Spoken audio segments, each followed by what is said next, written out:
Excellent. Oh, thanks. Yeah, so welcome everyone. We're doing this interview series titled Integral in the Real World, and today Namali and I are speaking with Dr. Edward Barron Short, who's a professor of psychiatry and medicine and medical director of the Brain Stimulation Service at the Medical University of South Carolina. So Barron's work bridges psychiatry, contemplative practice, and integrative worldviews. And Barron has published numerous papers, including on integral psychiatry. And currently, Barron's working with brain stimulation, meditation research, and Gregg Henriques' unified theory of knowledge, which is UTOK, which some of you may be familiar with. And Barron's a clinical innovator who literally saves lives through treatments for depression and other conditions. And Barron is also a philosophical explorer who integrates healing and consciousness from a place of unity. So I think that's very interesting for all of us with integral or integrative views of reality. So welcome, Barron, and Namali, I'll turn it over to you for the first question. Yeah, so great to have you all and for all of you to be joining Lee and I. Baron, I think I have a simple question, but perhaps always an interesting question, which is just to ask you what happened? Like what switched that at some point you got interested in the inner workings of us mere mortal human beings? And it probably intrigued you in some form or the other where you wanted to build your career based on that. And somehow along the way you also got interested in a more integrative, integral, meta-systemic view in how you treat your patients, how you do your work.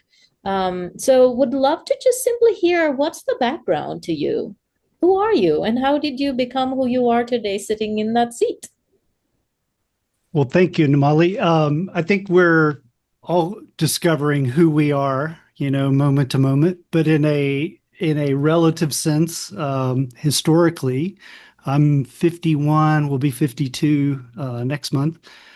I hit about 17, 18, and as we may be, many of us have been blessed with a lot of good life and good years, but nothing like some good pain and suffering to awaken what else. And so, personally for me, my parents were going through a very nasty divorce, and I went in full existential crisis of like, what is this? Who am I?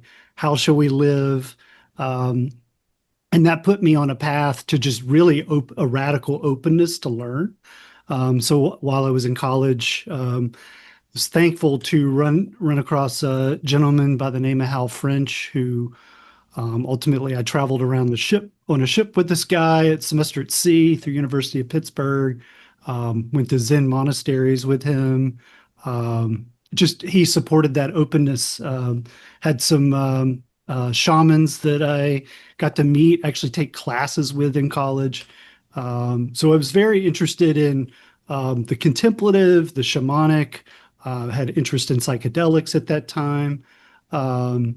And I was really just open to what could be learned, right? And so certainly traveling around the world, coming back, and realizing that, so I'm originally from Anderson, South Carolina, and experientially knowing that, and then knowing I'm an American, and experientially knowing that, and then knowing I'm a global citizen, right? So travel around and came back. I'm like, that's just another layer of the identity, right?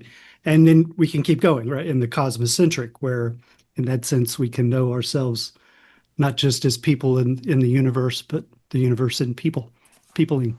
So I had no idea what was really going on, right? I was like, what is this? Who am I?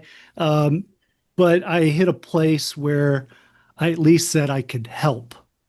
And I was actually in India, and I was looking, thinking about my own mind and my own problems. And I look around and just see fantastically tragic suffering everywhere.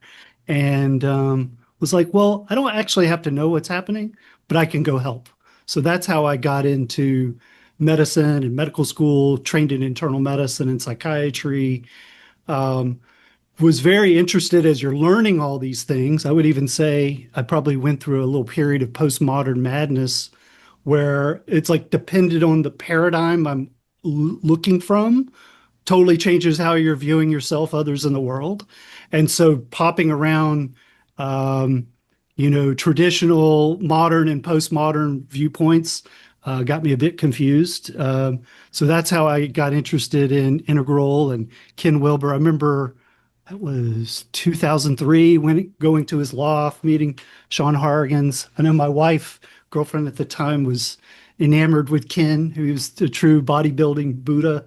And he was an inspiration of like, this is what you can do, right? How you can, cultivate your contemplative, your philosophical, and your embodied way of showing up in the world. And so it was a really great time to encounter him and Sean. Got into some of the integral psychiatry, as there was the Integral Institute at that time, kind of trucking along. Wrote several articles in residency. And kind of that next leap, I guess, with Integral formally, Joel Kreisberg and I, several of us had started an integral health and medicine center, and we were having some retreats and stuff. And unfortunately, it never really caught. So it's kind of like, and I've talked about this with Gregg Henriques, it's almost like if you're not a metasystemic thinker, how do you get people to think metasystemically? I personally, if you were to ask me that question now, I think it's through the heart rather than trying to get them to think, like, how can you think beyond yourself or your group? It's like waken your heart where you like really care about everything and everyone. That's one way. But so anyway, I was a bit disappointed, I guess you could say, of like the absence of integrative kind of frameworks and integrative worldviews. And so I kind of double dived into brain stimulation. And so for me, with a background in internal medicine and psychiatry, I was interested in these frameworks and how to reintegrate biopsychosocial, et cetera. And brain stimulation was one way to do that because and I can pause at any point or keep going. I can talk forever, by the way, but if you know No, please keep going. And the only thing I'd like to ask is when you speak about the brain stimulation, if you can sort of explain it to a lay audience for people who are not familiar with terminology. So yeah, thanks. Got it. So and double down into questions if I still go a little too technical.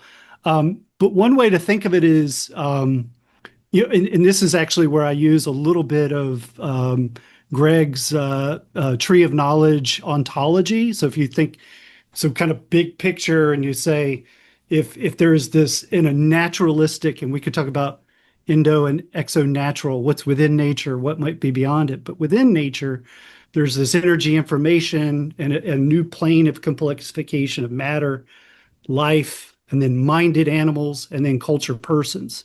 And so to say, as human beings, we are, this energy information, matter object, living organisms, minded animals, and culture persons. And to say, in that network of that interrelationship of what we are focally, there's this thing we call a brain, embodied in the nervous system. And in the brain, people usually think about just the chemical side of it. Hey, you can change chemistry, but the brain is an electrochemical organ. So you can also change the electrical patterning of how the brain is actually operating. And so for me, this was a nice way of integrating a lot of things. It's like the brain circuitry and how it's operating moment to moment is where the pedal is to the metal, as they say. It's like what's actually happening. So you have genetics, you have childhood life adverse experiences, you have, did you sleep well last night or not? How well are you eating? Your psychosocial adversity, your own interior resources, all that goes in to affect your circuitry of your brain and how you, it's kind of, they from one view, it's how the circuitry is operating kind of affects the output of what you're thinking, feeling, and relating, but also how you're thinking, feeling, relating changes the input of the circuitry. And so talking to people changes the circuitry, meditating changes the circuitry, exercising changes the circuitry.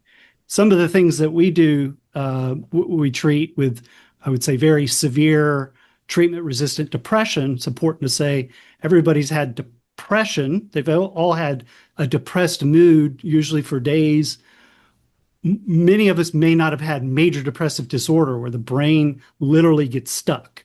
And so that's what we use. We use these different tools when it's beyond thinking, you're willing oneself out of it or moving oneself out of it. It's directly stimulating. So here's an example. If you can see this piece of machinery here, this is a TMS coil, or transcranial magnetic coil. So that's one way where you can stimulate a circuit in the brain. I like to call it the governor of the brain. It's a little technical, but the central executive network, or this dorsal, like top lateral prefrontal cortex. So it's like the part of our brain that says, don't do that, or I want to do this, or where do I want to put my attention? Or if I'm kind of too interoceptive and in my mental world, how do I bring my attention back out? How do I face adversity in this moment? And that part of your brain structure, I'm not saying it's reduced to the brain structure, but the functioning of that brain does correlate with those capacities. And so it's a real beautiful thing to use these different tools to change the circuitry of the brain and pop people out of very severe depression. And so it's a nice interface of like, I also call them the depressions, by the way. So there's what I'm kind of focused on is, if you will, the psychobiologic, neurobiologic aspect of it. But there's all the things that led to somebody. That's almost an end state of depression. It's like how you got there. So it's what is happening in your environment. How do you relate to adversity? How do you relate in our meta crisis and meaning crisis and mental health crisis? And we're wired to be like connected with each other, and people are isolating. I mean, if you were trying to create a recipe for depression, major depressive disorder, ironically, it seems like our systems are kind of co-creating those. So it's not just, I use the parallel of if somebody had broken their hip and they weren't walking well, if you go fix their hip and they haven't been walking well for a year, it doesn't mean they start to run a marathon. They now need physical rehabilitation. And I would say the same thing happens in depression, where people can be so severely depressed and they can't get out of it. No one can get them out of it. We can use different tools and technologies to get people out of it. But now they need the psychosocial rehabilitation. So how do I work with my mind differently, right? The default of depression is if I can think positive or negative, I'm going to go to the negative. The default of depression is I'm going to be immersed in thought, rather than seeing I can be the one aware of thought, right? I'm the being in which thought arises, rather than I'm just immersed in the thought. As humans, we forget to use this thing. We forget we're organisms, right? We forget our literal embodiment, and it has to, go to sleep, and it has to eat, and it needs to move, and it needs to play, and it needs to connect with people, it needs to have sex, and needs all these things. And so part of this then recovery for people, in that sense, we may start, or part of what I do is focused on the neurobiological, but it's the whole gamut, right? And then I would just add, I see more of this now in the 20 and 30 somethings, is the existential piece, right? So they're kind of like their meaning is kind of stripped away. In our country, where there is the American dream to go after, they're not buying it. They're worried about AI and what's their sense of future, right? So that brain stimulation isn't going to fix that, right? Now, if things get severe enough, it will get the person out of that stuck state. But then what are all these contributing factors? And I would say, and I would put myself in this camp, our field in psychiatry hasn't done a really great job of kind of metasystemically laying those things out and saying, what do we treat when? or acknowledging, and that actually gets into a bigger picture. And I'm a big critic, by the way, of my own field. Don't get me wrong, there's a place for medications and they save people's lives, but it's not all about the medication. And so anyway, like Gregg Henriques and his metapsychological frameworks give a more robust way of thinking about how to treat various neuropsychiatric disorders. What is maybe a disorder that's not even brain-based, and that's okay too. And we have a long way to go on that. But at least for me, brain stimulation has been a really fun place to kind of nudge the world in the right direction. Because like less than 1% of people who meet criteria for these treatments have access to them. So for the part of me that says, what is this? Who am I? How can I help? I can at least go help and say, hey, this is a no-brainer, pun intended, that I can help play my role in implementing these technologies. We use transcranial magnetic stimulation, electroconvulsive therapy, which happy to come back to because that still carries a lot of stigma, vagus nerve stimulators, have folks with essentially devices that we program with an iPad and change vagus nerve stimulation. I have a different set for people who have stimulators on the front of their brain. Something I can come back to at a different point, I have a consumer electronic called Zendo, where we're essentially using so people can stimulate their brain at home to enhance mindfulness meditation. And that I have about a 30-year practice. And I would say the biggest, I'm sure folks here have various familiarities. For me, I've been one of those critters that make some kind of steady gain, maybe slow going, and then have punctuations of change, which then allow you to up level. And this has definitely been the biggest up level for me. And so that's actually been a point of passion and trying to get it out there. Co-founder of this company, I've never taken a paycheck. I'm just trying to I tell people if anybody ever wanted to just donate money to generate these and gift them out to people so they can learn they're not their mind, that they have one. But just like you have a psychological self, but you're not a psychological self, just like you have a body, you have emotions, you have thoughts, but you're not those things, you have them. Right. Yeah. So Yeah. it's when you know that experientially, that's a big game changer, not just a intellectual exercise. Yeah. Yeah, this is wonderful. I know. Oh, sorry, Lee. I know Lee has a bunch of questions around some of the technologies, including it's Zendo, I think, right? You call it Zendo. Yep. Yeah. I do think you need to go on Shark Tank. You really ought to put a plan together for Shark Tank. But just a quick question. When you speak about brain stimulation, what is the relationship between brain stimulation and cognitive development? Is there some relationship there where I know cognition and cognitive development could be seen in multiple different ways, and there's probably a very strict definition of what is cognition. But if you think in terms of sort of the multiple intelligences, cognitive development is one among many ways of developing. And you could think in a simplistic way, cognitive development is about perspective taking and deepening and widening how many perspectives we can hold in certain ways, and all the way to sort of metacognition. Is that in any way related to healing as well? So it's an interesting question. So let's say I could have somebody with severe major depressive disorder, and they may have concrete operational thinking. And so all the things we just talked about, they have no clue what we just said, right?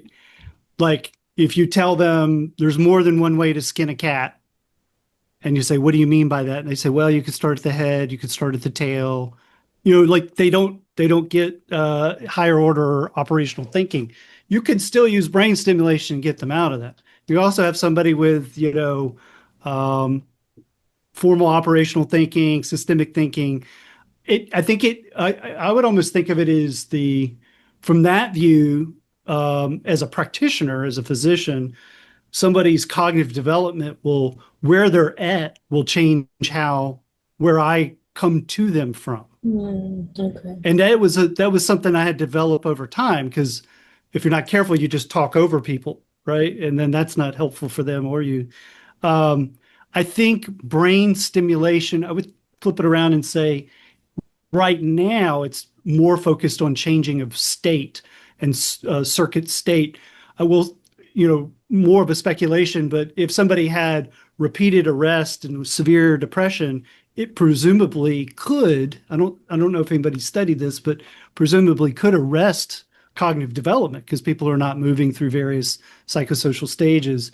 So more in an indirect way, could you help preserve somebody's brain health, so their mind is functioning in a much higher state, and then allows for the successful transition in further development. So it's in a very kind of generic way, talking about psychosocial rehabilitation, when we're talking about getting people out of depression. Now you can work on the skill set, which presumably, and you guys might know more about this than me, if you're engaged in shadow work and working through how we all have wounds of I'm inadequate here, or there's a scarcity out on the world, or an insecurity between us, right? That may I don't know, it would at least up level your perspective taking, whether that fits in one of the tiers or not. Or if you're learning to regulate attention and learning to put your attention where you want, learning to see through your thoughts, those arguably are thought to be more state, but they do lead to trait, right? So more indirectly, I think the current brain stimulation is getting people, current medical brain stimulation is getting people out of various states. That said, some of the future stuff, so what we do with Zendo, arguably is changing a meditative state, but there is more and more technologies coming out where people are, I would say mostly what we're talking about with brain stimulation, this is our Zendo headband, is more of a stimulate or write. So we're getting into with brain stimulation is the read and write. So if you take things like some of the technologies, say at Neuralink, where there's implants, and people can control computer screens by thinking about moving their hand, right? They're completely paralyzed, but they can imagine moving their hand and regain a type of digital autonomy. So that's gets us into a whole nother place. The technology I'm doing is trying to preserve or regain function, but there's also technologies that are read and write that are going to expand our capacities. And that's going to put us in a whole nother, what do we do about that? It's one thing when you're implanting a device to regain digital autonomy for somebody who's quadriplegic. What happens if you or I decide to get a system so that I can think 1,000 times faster and do things? It's kind of, what do we do with that? But anyway. Yeah.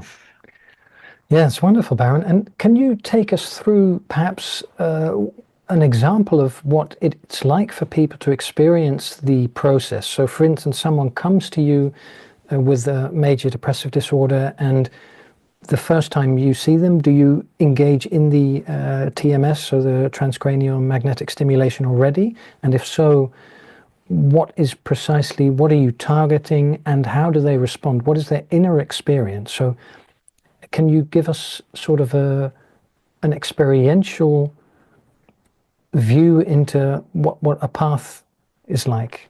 Sure. And I would say from a inner experiential, I could tell you a lot more of what I know and what people tell me about with Zendo. But in terms of like a clinical encounter, so somebody's usually come in and talk therapy and medication management alone has not really helped them progress.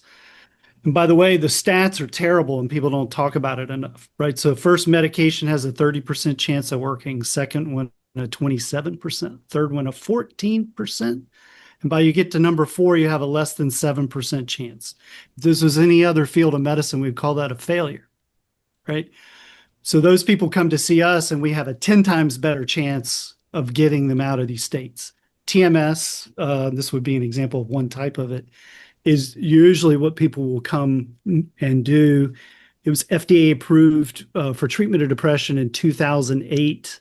Some newer forms of this have come along that work much faster. Current state, what people will do, not in this room, this is just my office, but this coil, you run electricity through a magnet.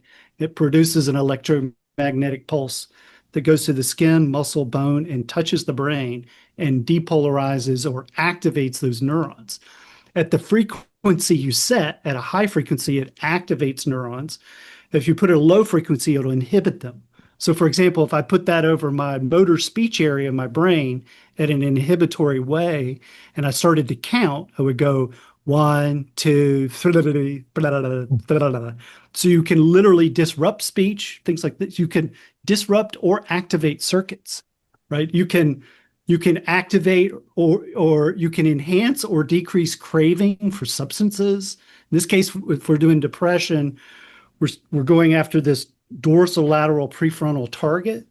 There are different ways we can get there. The most sophisticated way is we use machine learning AI to actually look at functional circuits, to look at different brain regions and how they're communicating with each other. And we run that through computation for 8 hours. And then machine learning says, put it here, put it here, put it here. Conventional TMS is 1 session a day. It takes about 20 minutes for about 6 to 7 weeks, 1 session a day. The newest new, and so we were the first really on the planet to be doing this with what's called Saint TMS in a clinical setting. We basically give people not 1 session a day for 6 to 7 weeks, but 10 sessions a day for 5 days. And the remission rate is in a double-blind placebo-controlled trials, it's about 79%. By day 5, average onset of remission out of depression was 2.6 days. This is the equivalent of the left heart, if you've heard of maybe a left heart catheterization, people have a heart attack. So it used to be people had a heart attack, and they would go to the hospital, and they would die, or they would live. And if they lived, they would go home. And something new came along that's called left heart catheterization, where basically a device is stuck in one of the vessels, goes into the heart, looks for the blockage, opens the blockage, and puts a stent in, right? And then people go home a day or two later, and they're like, wow, I had this heart attack, but I'm okay now. And they preserve my heart. And so we're the beginning of that type of mindset with depression, where if I can get people out of depression at 80% chance in 2 to 5 days, my goal, part of my mission is getting people more familiar and confident talking about depression and getting treatment for it. Right now, we treat it like it can be a chronic condition, but like our field takes it as like this could last for a long time, weeks or months or years. And I could say we could do different, just like we could for that patient with a heart condition. This is a brain condition, and we can do something different, right? And so there's, what is it like? You're asking experientially. So it's this tapping sensation on the head. It feels, people will actually sometimes look at the coil and say, is there something sticking out at me? It's like, no, that's a invisible magnetic field, electromagnetic field. Some people here lately have really enjoyed that. They were like, so wait a minute, I'm a energetic field, and you're basically using electromagnetic fields to fill in a deficit that I have in depression. I go, yeah, that's a good way to think of it. That's what we're doing. It's very clean and efficient, less side effects than medication. Mostly it's just people feeling this tapping sensation on their head. Some people, it's kind of cool as we know that there's what's called the default mode network activity. So that's a series of circuits in the middle of our brain that help us with mental time travel, right? So if I say, where were you yesterday? Or what are you going to do tomorrow? You just engage mental time travel, right? And you used your default mode network activity. we know that most of us that circuit runs a little hot. And in depression, it runs way hot. People are even stuck in it. So they're stuck almost in mental time travel, what could have been or how it's going to go bad. And they can't be here now, right? They're neurologically stuck. And so what we're doing is activating this central executive network, and they have a yin yang relationship. So if your attention's out on the world and doing things, you're less in your mental time travel, right? They typically, one or the other is predominant. And in depression, the default's stuck, right? So meditation lowers that, exercise lowers that, psychedelics lowers that, TMS lowers it, right? So you can, in a targeted way, activate this circuit that's underactive and help the other networks re-regulate. So you're essentially helping the brain re-regulate. But people feel this tapping sensation. What's kind of cool is arguably as the networks are changing, people will start to notice that they're less caught in thought and less caught in their mind. They tend to notice their attention's coming back out in the world. They actually can describe some sensory vividness, so colors may be brighter, or smells and sounds, and then they get the affective component to it as well. All these things can be associated with a positive valence, not just like, oh, here's another example of how things are bad, right? This whole thing shifts. And so it's cool to see, changing the circuits changes the mind. Now, and I'm very careful to say that I don't think we have a mind. I'm not saying we are our mind. Does that make sense? Yeah. So. Yeah, anyway. This is wonderful. This is giving everyone, I think, a very accessible view into the process that you're working with. And just a question, because you pointed to your left hemisphere, but is it hemisphere dependent, or do you do both hemispheres? Excellent question. So most of the literature suggests just stimulating the left prefrontal cortex suffices. There are studies and there are people that stimulate both hemispheres, and they may activate the left and inhibit the right side. TMS, this is like having an engine. And you say, what can you do with an engine? Well, you can put it in a car, a boat, a plane, a generator. This is a yin and yang device. We can activate or inhibit neurons in the brain, and different neural networks do different things. So depression is the mainstay we're after.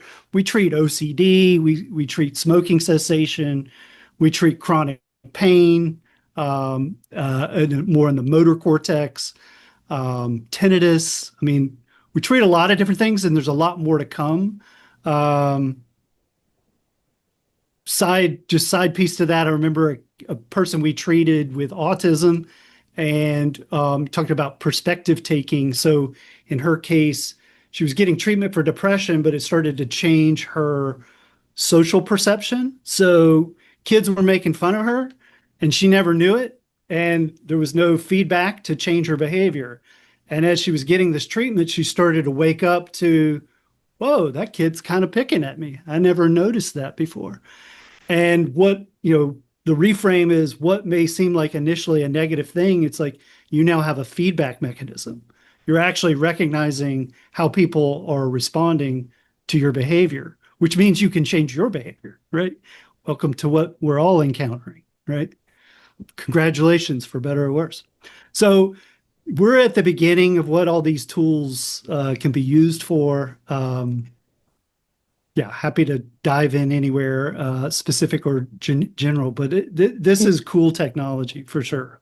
Yeah. Yeah, I think just one more bridge, because you spoke about the Zendo, and perhaps this is the best moment to compare the TMS machine that's behind you and the Zendo functionality, because you speak about the Zendo as not being a treatment modality. Is that because the intensity of the magnetic charge is not strong enough to go as deeply into the cranium as the other device?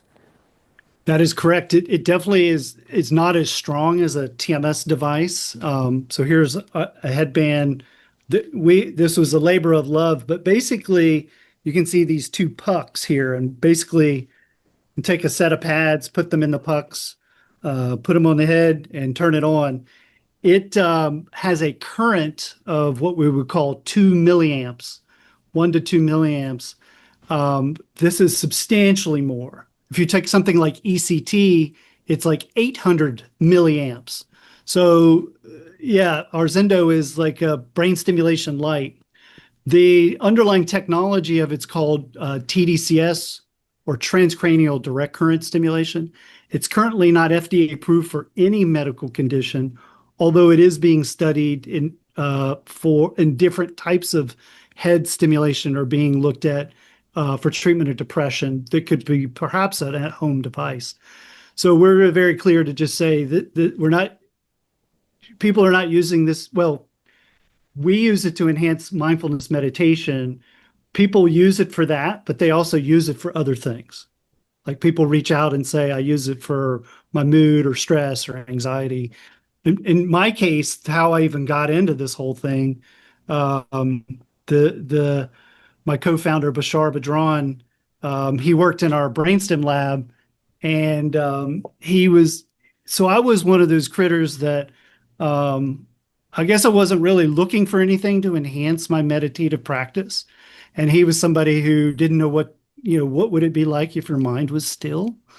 And so he was kind of playing around with some different montages, and he said, try this out. And it wasn't this, it was something really ugly, right? Just a really ugly tech looking from an aesthetic with big pads on and this really weird headband and lots of wires hanging down. And I tried this for 20 minutes and I was like, whoa, I feel like I'm in my third hour in a meditation retreat. So 20 minutes in, and I go, and as a physician, as a compassionate, compassionate skeptic of the mind, I go, this could just be me or you and me. So we did some double-blind placebo-controlled trials and could see moving people's mindful awareness, like on scales. We could budget in a single session in people that were novice meditators. And if you compared that to, say, like mindful-based stress reduction course where people are meditating an hour a day with mindfulness, it usually takes several weeks to budge like a mindful awareness scale. So we were doing this in single session, which was just mind-blowing, right? And I would also add, of the people who use this device, let's say out of 7 people, 1 out of 7, not much happens. They probably need a higher current based on the nerves in their skin, their brain. They probably just need more, but we're not going to pump higher up in this device. Another 1 out of 7 has like a type of Kensho type of experience where they just are blown away. I've seen people's existential stuff just melt away. It's so fascinating to see that. So unpredictable. You don't know who that's going to happen to. People talk about their body melting away, and they're like, they deconstruct, right? And they're like, they have no frame for it. They're just like, whoa. And then most people, the other 5 are somewhere in the middle. Hey, my body gets more relaxed. I call it body drop about minute 10 or so. Just body gets really soft and relaxed, and even to the point people can maybe not even notice their body. Their mind gets kind of quiet. They have less more of a Teflon mind. It's not so sticky to thought. Usually people will have some kind of alteration in time perception. So time could seem very long or very short. Wow, that was 20 minutes. I've never been able to sit down for 20 minutes. So I think it's good for people wrestling with that, right? Of, oh, my mind's doing stuff. Yeah. Welcome to being human. It's doing stuff. Yeah. But I would say probably novice, intermediate, but we do have expert. We have monks that use it as well. Olympic athletes. We have some teachers here using it in town. We kind of just try to be helpful where we can, but it's not to be used. It's not current state for a disease state. It's for enhancing health and wellness. It's a great experience of that, 20-minute session. and getting a recharge and a reboot. And then usually people describe for the next 3 or 4 hours having some level of a type of flow state. And then if people use it more than once, they're using it multiple times a week, it'll start to stack. And so even if I am using it, I may do 2 or 3 days in a row and then I take a break, right? It starts to build and go longer than 3 or 4 hours, right? It starts to carry into your day, well into it. And so what that feels like from a stimulation side is just this tingling sensation. It feels like a warmth, coolness on the head that tends to diminish in a couple of minutes. Again, people have varying degrees of some type of meditative state that typically is a nudge of what their brain is already trying to do. So we specifically, the montage we have are 2 areas. One is we're targeting kind of anterior insula. And this was an area that if it's stimulated can enhance visual attention and performance. And then I was talking about the default mode network activities, these more middle or medial structures. And so we have a cathode here. So we're trying to essentially dampen the activity of the default mode. So if you're doing that in meditation, and then the direct current stimulator, while it's not as powerful as TMS, if you're already pushing your brain in a certain direction, the device just goes ahead and gives it the rest of the nudge. So, Yes. Yeah, thanks. So, Namali, you also had some questions. Yeah, thanks. This is all really fascinating. I was just wondering in sort of the reality of the times we live in today, and we can all talk about it in somewhat apocalyptic ways. It's like, oh my gosh, AI, oh my gosh, the climate, oh my gosh, politics, whatever, this, I think that we all get worked up over things for sure, but I think we are probably behaving in exactly the way in every other epoch or era other people have encountered tough times, and it is experienced as difficult, and just because we're human and we're not always ready for change. So I did want to ask you, we're never ready. We're never We're quite never exactly. It just is here. Here we are. Yeah. Exactly. Except for it's funny, I was trying to send a video of an Enneagram 7. Some of you are familiar with the Enneagram. Lee and I did a whole series of calls on Enneagram panels, and I wanted to send the Enneagram 7 video to someone known to me, and I thought Enneagram 7 seem to be ready for change. They're the only ones. Fair. Yeah. Thank goodness. Yeah. My question really is just around this buzzword we've been hearing, the meta crisis. It's like in the upper left, for those of us who are familiar with Integral, Viveki often talks about the meaning crisis.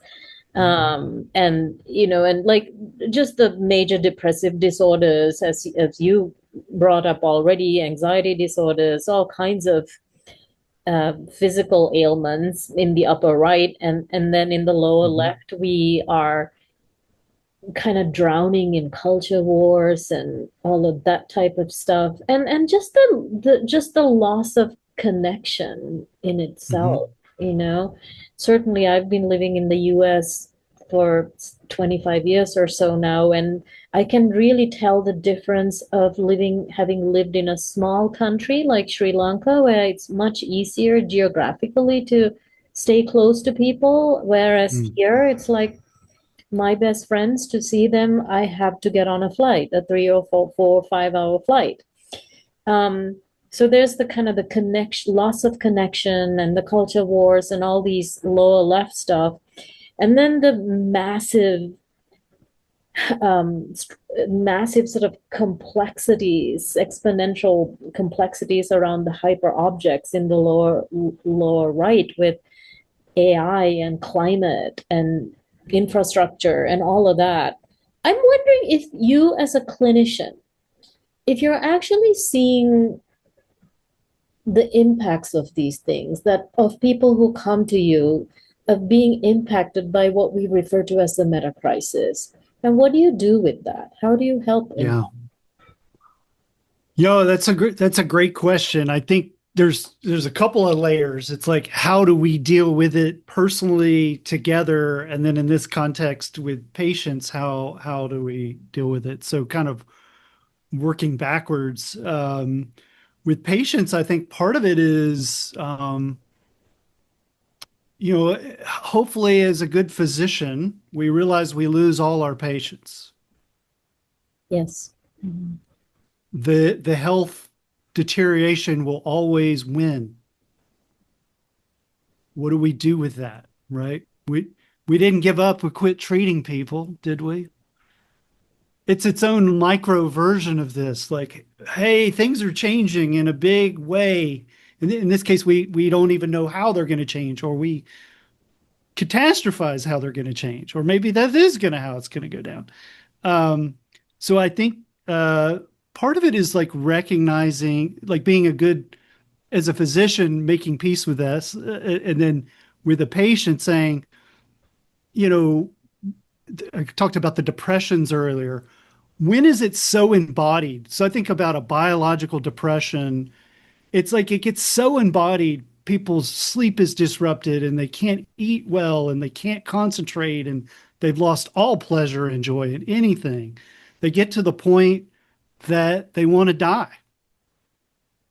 I mean, we can take our dog a cat and feed it and pat it on the head a couple of times. It doesn't want to die. We're the only critter that could actually have material abundance and we want to die, right? So when you get to that level, it's kind of like working brain and mind. But to your point, there are people coming in, maybe their brain and mind has really altered or gotten distorted or dysregulated because of the meta crisis. But if they're in a stuck state, you got to get the brain out of that state first, because then they gain the cognitive reflexibility and the ability and the energy and motivation to do something different. And then I think that's where then you try to address these things. They're at different levels, right? So I think about a couple of people. There was a gentleman I saw this a few weeks ago, and part of this was about AI and where things are going. And part of it was he was like 80 years old, and like part of it is like unplug from this, my friend. Like this is like the reality is you're not profoundly changing what's going to happen next, but it's killing you. Mhm. So let's approach this differently, right? Versus I have like a 20-year-old and they're worried what they're going to do for work. So you get the brain out of that state and you say, one option is to say, well, do something you love. Do something like this is if ever there was a time and you're a young person trying to figure out what to do, rather than try to say what job may be still around when after AI is, 5 or 10 years or 15 from now, like do something you genuinely love and perhaps even with people, right? Because that would also be something a little less likely to be replaced if you become a dance teacher or whatever. But the idea of this is really the time because nobody should really judge you later if it was successful or not, right? Everybody's looking for, did it do the thing and did it make money and did it do this and put that aside. Like this is the time to like actually live your life. So it's that's where you could get into different aspects of the meta crisis bug people differently. And then they're at different developmental stages and psychosocial stages. They maybe get very different approaches on those things. And I think for the philosophically minded metasystemic thinker, I think it's important. And there are a lot of people that are not that way, but for people who are, to kind of I like to take the perspective of we are truly going to emerge or collapse or both, probably some type of both. And I think that's where contemplative practice and understanding becomes more and more valuable, right? It's, what does it mean to step out of your propositional thinking and just rest in a simple sense of being that's intimately interconnected with everything and everyone, and then to operate from this, right? And like now how big is my heart? What do I care about? Are people still going to do irrational things? Are people still going to operate from partial perspectives? Right? We don't give up, just like the doctor hopefully doesn't give up on all patients because they're all going to die. It's like we're all going to do stupid things. That's okay, I guess. It is what it is. But can I try to show up? Can I wake up and show up, right, in such a way that I bring value to the situation, to the circumstance, and I make radical peace with what is now. And then to look at that, to mentally model and say, yeah, we are emerging into something else, and no one really knows what it's really going to be. And gosh, we're all in this together either way. Can we get online there, right? Welcome, planet Earth. Here we are, citizens. We're all in this together. We have no idea what the hell's going to happen. Okay, but we're together, right? And so my hope is that we can find better ways for the meta crisis to awaken us to the meta opportunity, right? That's beautiful. And experiment and try different things and try game B communities and try tons of new things, because we know that the old won't sustain us. We need to, I would argue, retain or keep what does work, and then progress beyond what doesn't. And, I think it's an interesting time for our kids. I have a 17 and a 20-year-old, two daughters, and, they could watch the news and say, where are the adults? Are they going to come show up? Where are our leaders? So I don't propose a straightforward answer other than we can make a radical commitment, a deep sincerity to know the deepest truth within us that's connected with all beings and all people. People use different words to describe it. That's fine. That's great. Yeah. And try to navigate these complex times. Yeah. Baron, I'm curious, just listening to you, you're almost kind of touching on some of these things. You and we recently also spoke with Dr. James Duffy, who is also really a wonderful clinician and MD. You both speak about how the clinician, him, her, themselves also have to transform and yes, keep growing and, do the self-reflection. And it's not just about treating the patient, but really changing oneself as well through the journey. And certainly as sort of integral practitioners, we're very familiar with that idea. Lee and I, our work is around, even our website is called Practical Integral. So I'm wondering if you can share with us a little bit of practical ideas for how you as a clinician create that ongoing growth and transformation. I heard you say things like bring value to what you're doing, unplug, a really practical piece of advice, unplug from everything sometimes when it's necessary, bringing acceptance to the meta crisis itself, because it is reality, create opportunities for being in this together. And then this idea also from Wilbur that's everlasting, I think, like transcend and include, keep what's good as we keep moving forward and anticipate. So yeah, how do you create that almost, if I bring in the word spiritual, your own sort of growth and development as a clinician, and give us some practical ideas. Sure. So, so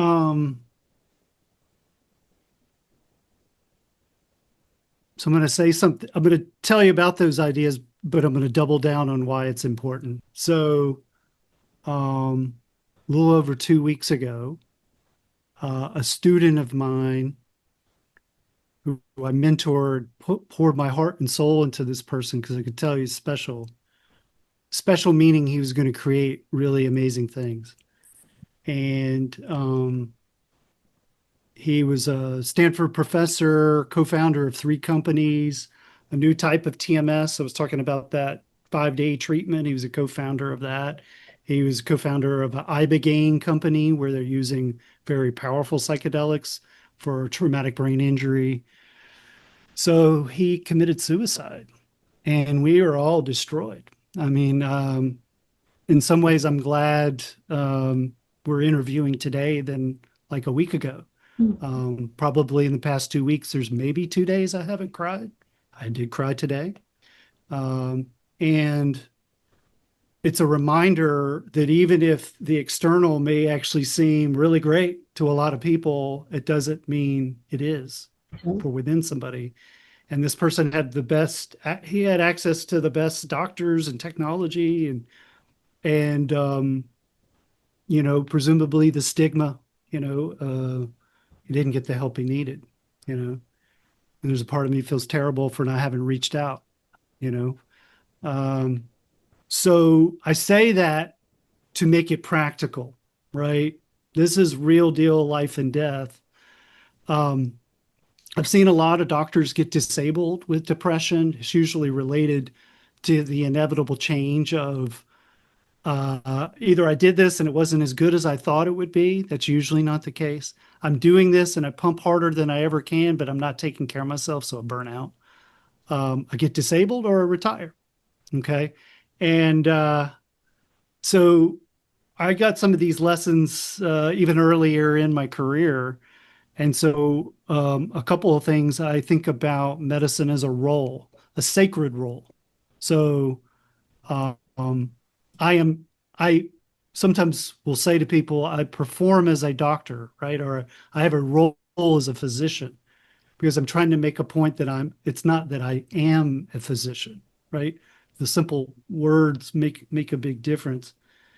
And so making that a role, but then having roles outside of medicine, staying connected to your family and friends, staying connected with other meaningful activities. I do a lot of stuff with the UTOK and Gregg, Henriques. I have, some alternate community friends that wouldn't necessarily be in medical circles that are part of my lifeline. For me personally, a huge thing is I mentioned like eat, sleep, and all that. Like I really do that. Like, okay, I got to go to bed at this time so I can get up at this time so I can meditate and exercise. And the first thing I do in the morning is I remember the most important thing. Because if I don't remember the most important thing, then my psychological self and its own neurosis decides to come on board instead. And will usually try to give me a story about why I'm not doing enough stuff yet. That's a cognitive distortion, right? But in addition to loving and embracing this part of the self or psychological self that feels that way, it's actually to get radically connected. And again, to me, I use the word transcendent and immanent so that it transcends any propositions. I try not to get too caught on what that word needs to be for people. But you know it when you see it, you know it when you're in it, you know you're always in it, even if you don't feel it.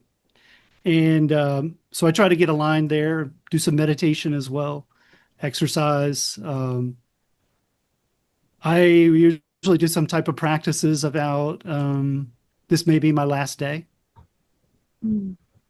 Not necessarily popular, but like if you think this might be your last day, does it put things in perspective?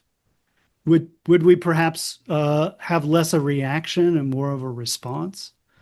Do the things that we thought we were really worked up about matter as much? They may still matter, but the attachment to them changes, right?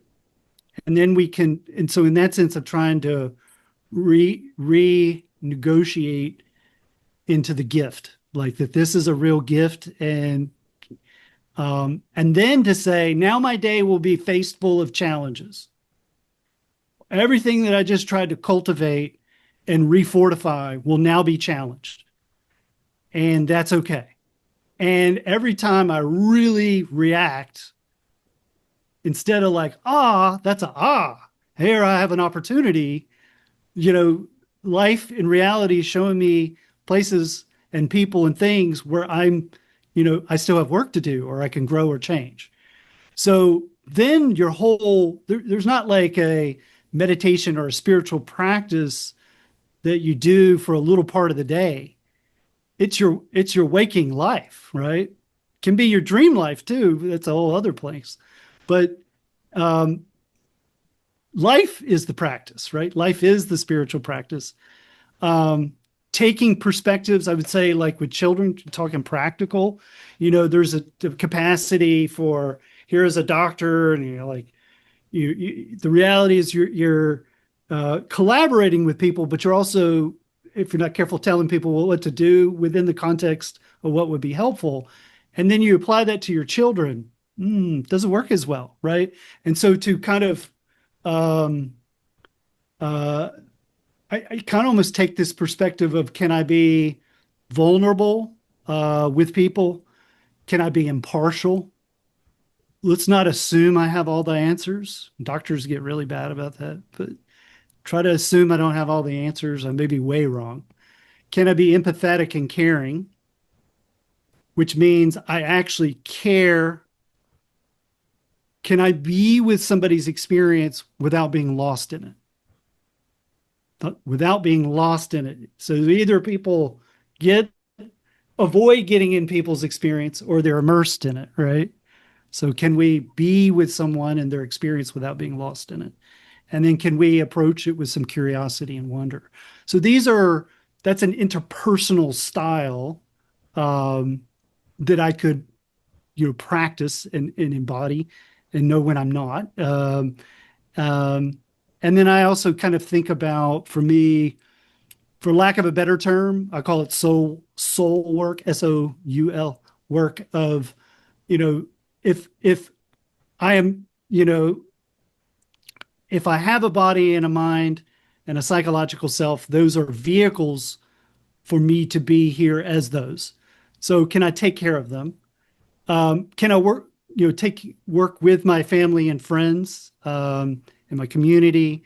Can I, in terms of brain stimulation, have this passion to really help people get these treatments that they really need? It's kind of ridiculous, 1%, less than 1%. So there's a lot of mission-oriented work I get to do. I work in a large academic university, and there's all kinds of things I can't change or help, but I can work on my tribe, my group, and try to fortify and make sure that the us that we become, it realizes it's undivided from everything and everyone else, right? So you make a we, but the we is also, inclusive, right? And loving and caring. So anyway, I think about my soul work and the activity rather than what am I doing? I'm like, no, it's aligned, right? So for me, remembering the most important thing becomes the lodestone. And then there's all these extensions of what that is or how that gets implemented in day-to-day life. I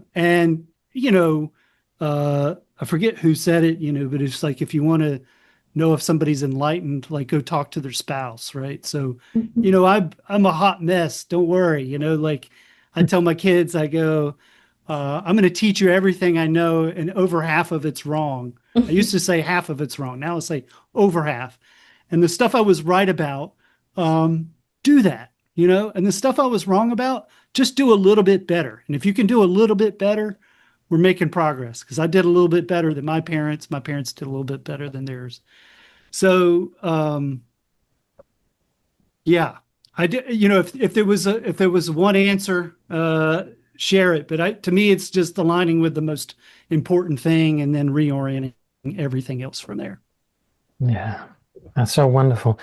And Baron, I think one of the things that comes out in these interviews is that people are showing up in their particular circumstances as particular beings, cognizant of themselves being a reflection of an underlying unity of which we're all, of course, expressions.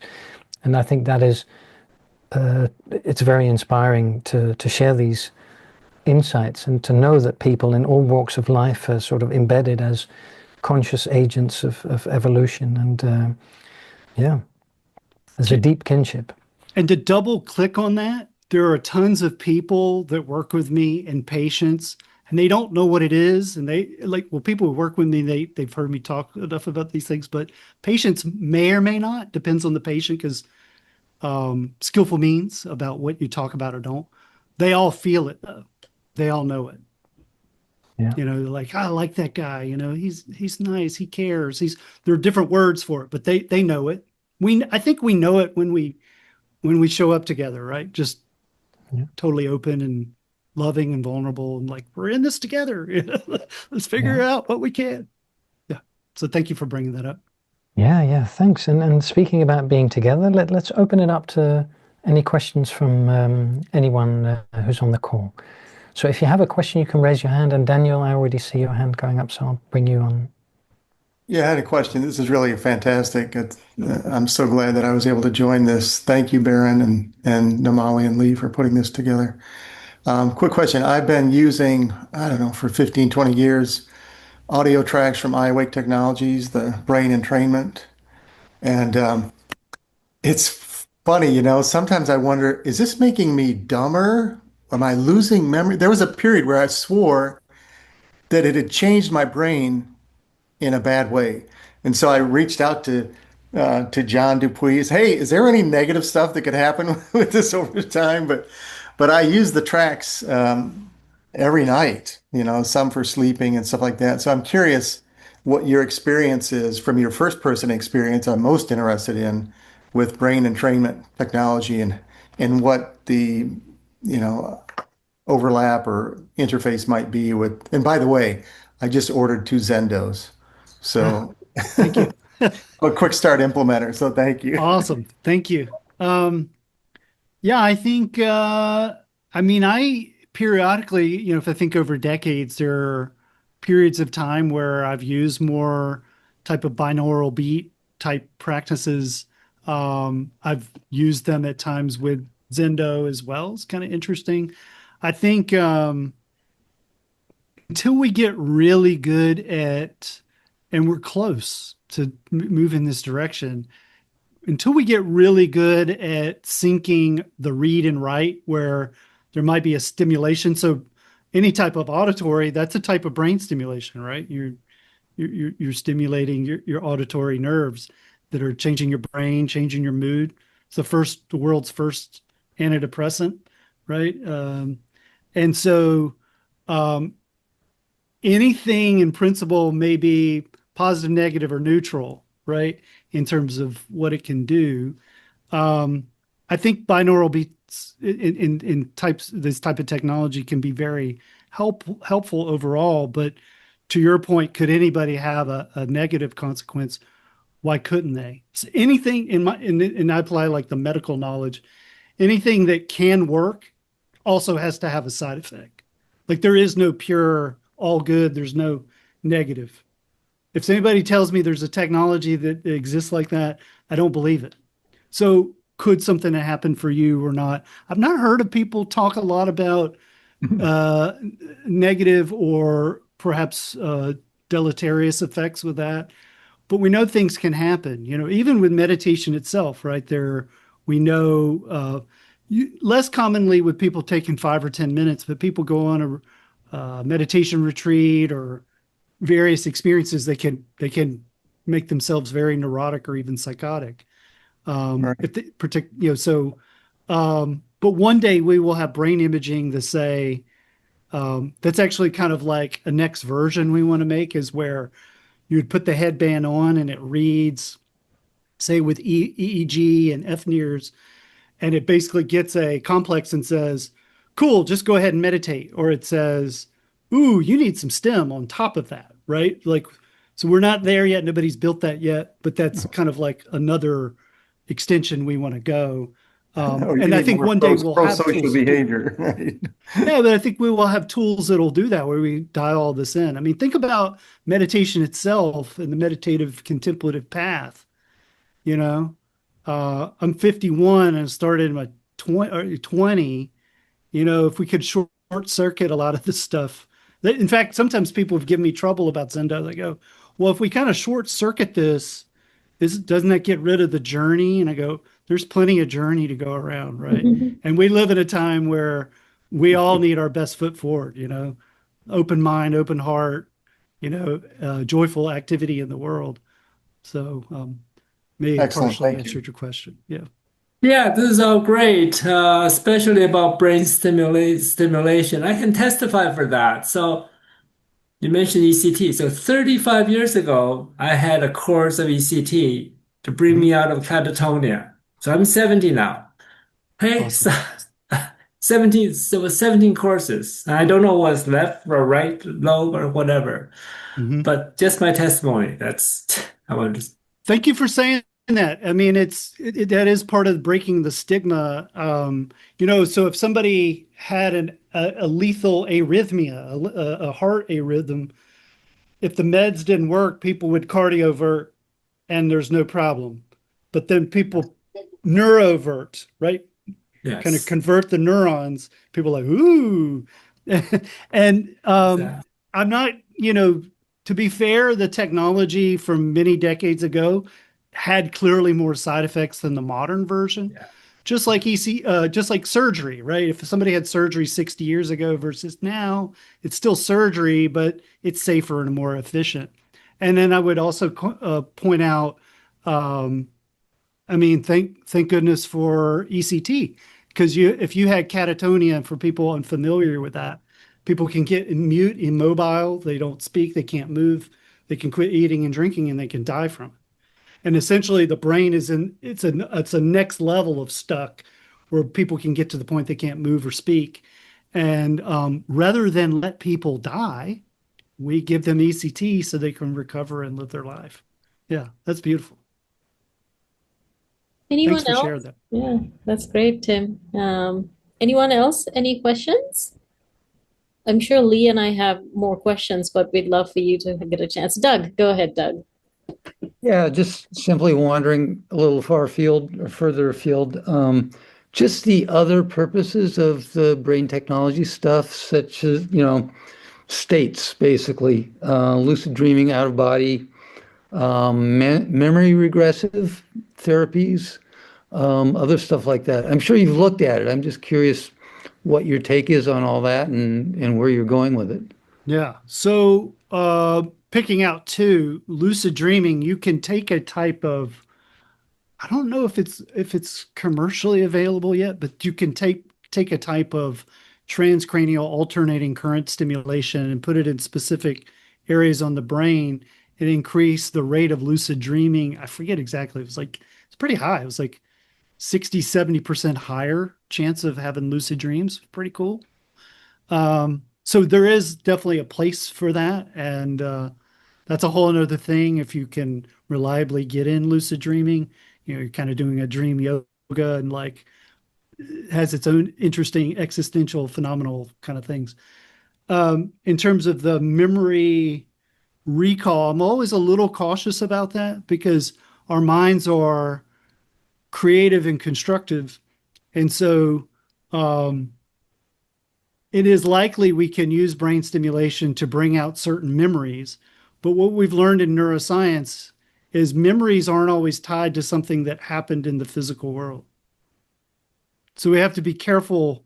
It's just like we become a compassionate skeptic to our thoughts, right? Or other people, things like this.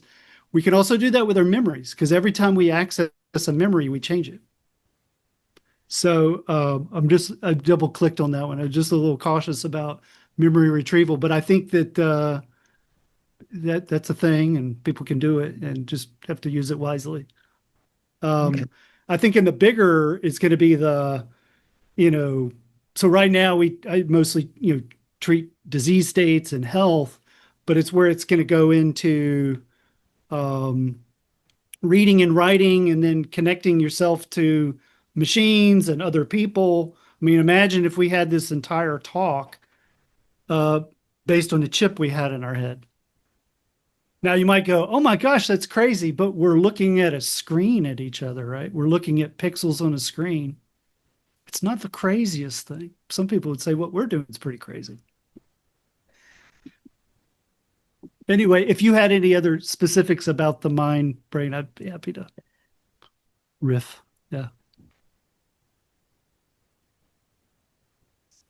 Anyone else? Okay. Phil- Carolyn. Yeah. Caroline, and then Phyllis, I think. Go ahead.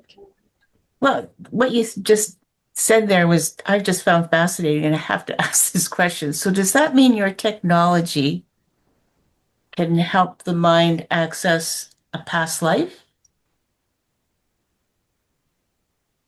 So can people take psychedelics and have a retrieval of a past life? They can. Could a brain stimulation technology at least open an experience of something like that? I don't see why it couldn't. That's No, fascinating. so to me, just side tangent, that's where philosophically staying rigorous about what I would call endonatural and exonatural. In endonatural, I would say you could have an experience of a past life, and if you were just agnostic, you'd say maybe so, maybe not, or maybe it is a construction of my unconscious that has some kind of meaningful aspect for me now, right? And then more of an exonatural perspective would say, no, no, no. I mean, people have known, for a long time and throughout our religious traditions, they've known some version of this, and you've got access to something. And I think on a personal, I think at a collective level, it's tricky. I think on a personal level, I think people make their peace with that either way. I think people have never had those kind of experiences. I don't know. And if people have had one, it makes you challenge your experience to say, the accuracy of experience is important to kind of reflect on. Yeah. So possibly the individual's beliefs would come into it as well then. Like if I believed in past lives, then the experience of this technology could open up that belief even more. If I didn't have that belief, would it still contact or put me in touch with experiences? I guess here's what I'm coming back to. I'm sorry I'm rambling a bit, but it's the only way I can express it. If the mind is not really in the brain, but is something bigger than that and beyond a physical body, you come into a physical body, you leave it, and you go into another physical body. I'm just curious, would the technology tap into that? At this point, I would say it's speculative, but because people do have other ways of changing their brain that lead to those experiences, I think it's definitely in the possibility and probability that we could develop technology to do that. Thank you. I just find that fascinating. Thank you so much. Well, it would, right? If people had a bunch of past life experiences and just say, man, I need to be careful what I'm doing. Well, or, I call them the dust bunnies of patterns left over from other lifetimes. It's a way of getting in touch with what are those those things that, like, why does certain people just are so unlucky, and they always, bad things happen, it's going to happen to them, and they just don't know why, because they do their best, they try their best, they do everything right, and still they're kind of miserable or they get and I keep thinking, well, maybe it's from something that you just haven't connected to. God knows where it is. And maybe it's just something beyond the box of what we say is this lifetime. It's a past life or future life even, or something. But how you talk about your technology really got me curious about that, how we might tapping into it, not as, a story of, how I lived in the 15th century, but it's the story of the frequency, the actual vibration of what it is we're tapping into.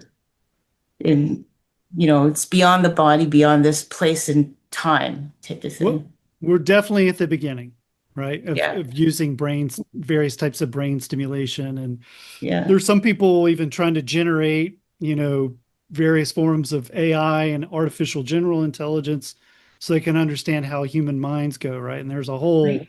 divide Right. about God, can you yeah. do that or not, right? And I think the older I get, the more I realize how I don't know. And like Yeah. reality is way stranger than any of our conceptions really of Yeah. it. I agree with you. They're at best like modeling approximations for what's happening. Yeah. So I just think staying open, compassionately skeptic is a good place to be generally. Thank you so much. Thank you. Phyllis, go ahead. Yeah, thank you so much.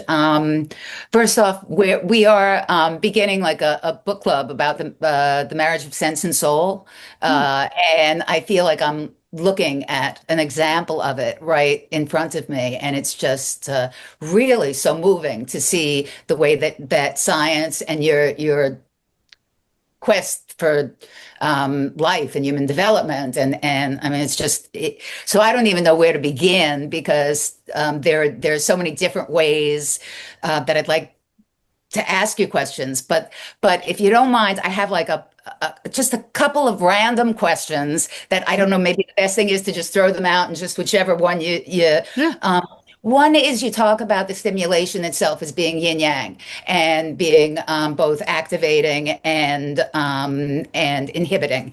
And I'm wondering if you're dealing with someone where anxiety and depression are coexisting, how you figure out where to place those things, like what's the process of figuring out where to place things so that you're inhibiting, appropriately and and enhancing appropriately.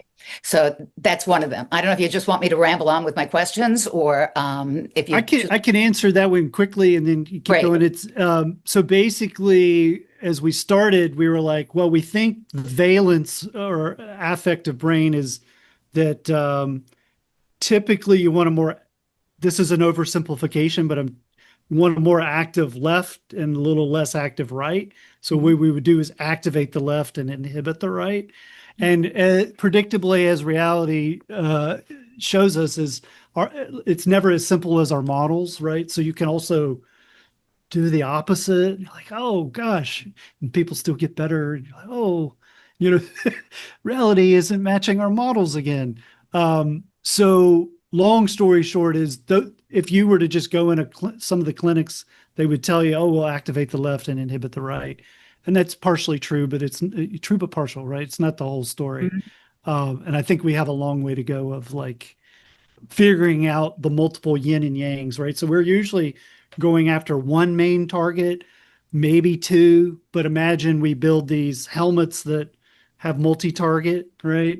And even get designed for that individual, like dial in or down your anxiety or your motivation or your mood, right? Or all kinds of stuff. I mean, which definitely gets sci-fi quick, but we're doing it. The stuff's happening, so anyway, that was a first pass of that question. Thank you. What else? Thank you. The next one is thinking about a couple of these are sort of related. For one, you were saying it feels like there's a tapping motion. And I'm wondering if you've seen any correlation between the process of tapping and what you're doing. And if you think the tapping has some kind of efficacy in relation to what you're doing. So the tapping is a word I'm using to describe the sensation or the perception. And it does feel the best equivalent because people aren't used to having electromagnetic fields on their head, but it feels like somebody's tapping pretty hard on the head. And what's interesting is it tends to be more uncomfortable like the first treatment, and then the brain actually adapts to the stimulation. So usually within 1 to 3 sessions, people notice that a lot less. In terms of tapping and TMS, I'm not sure of a direct correlate with that. I mean, on a bigger level, it's kind of like, what else should people be doing while they're getting TMS? And for depression, I tend to just encourage people to stay neutral to positive. And people I've seen that stay in this negative ruminative state during the TMS seem to not get as well. But but should people be meditating? Should they be getting cognitive or some type of talk therapy? Should they be tapping? Should they, I mean, these are all, really open questions of what should people be doing to optimize. And I would say we're not there yet in like having answered those questions. But yeah, I'm not aware offhand of a direct tapping, although I wonder, yeah, I don't know. It's open Thank for you. discovery. Yeah. Do you mind if I ask another question? Is that okay? We have Baron until I think for another 3 minutes. So fire away, Phyllis, and then we'll close. This is about, I mean, I think a lot of people have had experience with TENS units, where you're stimulating muscles. And is the major difference that you're really talking about, like changing polarities, and that's what the magnetic piece is, that you're actually turning polarities around in the brain structure? So, and if, I may go over more than 2 minutes if you are okay with that, but I can go over, so it's fine. So I did a study with, this was in early 2000s, with TMS, magnetic stimulation in fibromyalgia. And so I was very interested in, can this reduce pain? And the answer was yes, it reduced pain. 10 sessions reduced the pain by over 30%, which is what we see in FDA trials for pain anyway. It's still not FDA approved for fibromyalgia. That's a different story. And in that study, the people getting sham or fake TMS, they had a coil over their head, but it had a metal plate on the inside of it that kept the magnetic energy from coming through. It would actually pop out the top. And instead, they had 2 TENS unit pads on their head and was plugged into a machine. So the TENS unit would pulse when the TMS, they could hear it. The energy's going out the top, but they could hear it. And for people who had never had TMS, they didn't know. So everybody thought they were getting it. And the people that had a TENS unit, we were, I think, probably some of the first to see this. They didn't have a change in the discomfort of what that felt like. The TENS unit kept feeling the same versus the TMS actually reduced pain. And then you could say, well, why is that? Well, in part, the TENS unit is just stimulating on the scalp and presumably could be part of the trigeminal nerve here on the face. Where the TMS is actually much more powerful and going, about 2 centimeters into the brain, depending on the type of TMS, go about 3 centimeters. And so, and then as it's passing through and based on its vibration or frequency or pulses per second, you can then activate or inhibit neurons. So it's working very differently. That'd be a different way to say it's working very differently than a TENS unit, which tends to be more superficial and would hit like sensory neurons and cranial nerves. This is going down into the brain. Big part of it. Yeah. Please come back. Thank you so much. Sure. My pleasure. My pleasure. Yes.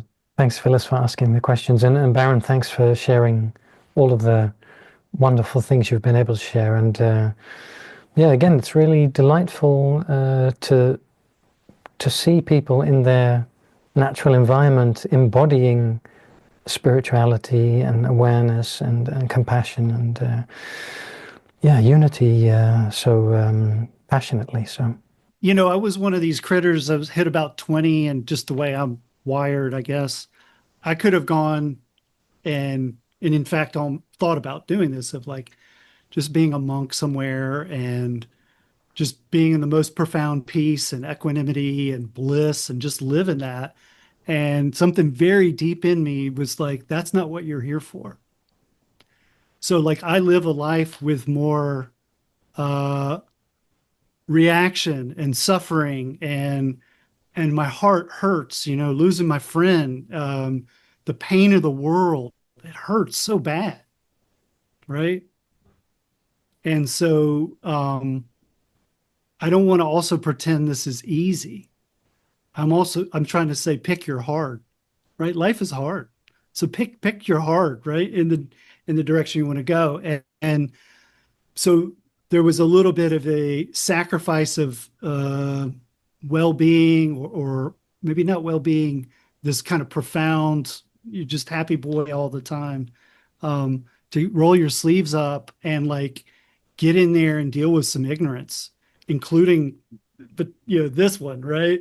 And work through the ignorance, keep working on it, letting life be a mirror, and then trying to work with the other people, working with people and of all walks of life to try to bring more good into the world, and actually say that's the attractor, and we're in a transition, and we don't,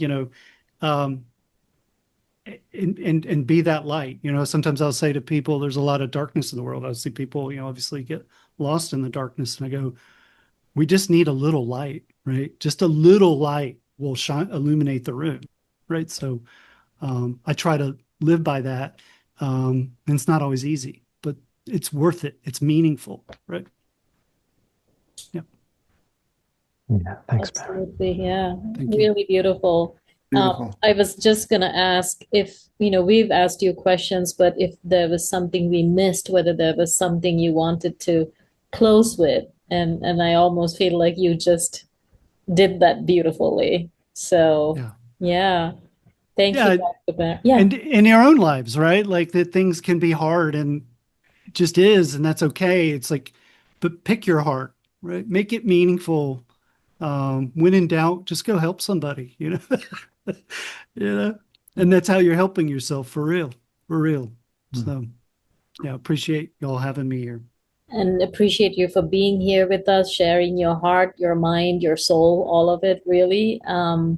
Just really appreciated hearing about your friend also. So certainly we're sending you love and accept our deepest condolences with that space. I'm sure it's really painful.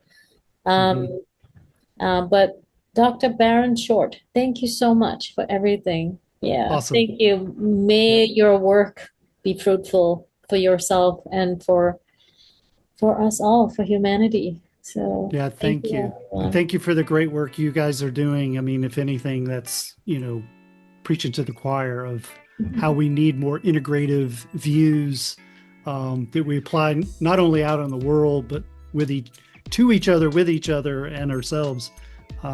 It's needed more than ever. So thank you for putting that out there. Thank you. Thank you so much, everyone. Have a great thanks, rest of your everyone. week.